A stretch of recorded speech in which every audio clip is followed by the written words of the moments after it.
بسم اللہ الرحمن الرحیم نحمدہ ونصلی علی رسولہ الکریم۔ حضور صلی اللہ علیہ وسلم کو تمام رات نماز پڑھنا۔ ایک شخص نے حضرت عائشہ رضی اللہ تعالیٰ عنہ سے دریافت کیا کہ حضور صلی اللہ علیہ وسلم کی کوئی عجیب بات جو آپ نے دیکھی ہو وہ سنا دیں۔ حضرت عائشہ رضی اللہ تعالیٰ عنہ نے فرمایا کہ حضور صلی اللہ علیہ وسلم کی کون سی بات عجیب نہ تھی، ہر بات عجیب ہی تھی۔ ایک دن رات کو تشریف لائے اور میرے پاس لیٹ گئے، پھر فرمانے لگے، لے چھوڑ، میں تو اپنے رب کی عبادت کروں۔ یہ فرما کر نماز کے لیے کھڑے ہو گئے اور رونا شروع کیا، یہاں تک کہ آنسو سینہ مبارک تک بہنے لگے۔ پھر رکوع فرمایا، اس میں بھی اسی طرح روتے رہے۔ پھر سجدہ کیا، اس میں بھی اسی طرح روتے رہے۔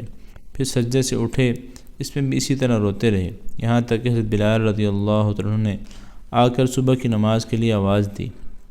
میں نے عرض کیا، یا رسول اللہ، آپ اتنے روئے حالانکہ آپ معصوم ہیں، اگلے پچھلے سب گناہوں کی اگر بالفرض ہوں بھی تو مغفرت کا وعدہ اللہ تعالی نے فرما رکھا ہے۔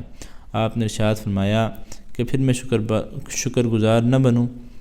اس کے بعد ارشاد فرمایا کہ میں ایسا کیوں نہ کرتا، حالانکہ آج مجھ پر یہ آیتیں نازل ہوئی۔ اقرأ بعد اعوذ باللہ من الشیطان الرجیم ان فی خلق السماوات والارض، سورہ آل عمران۔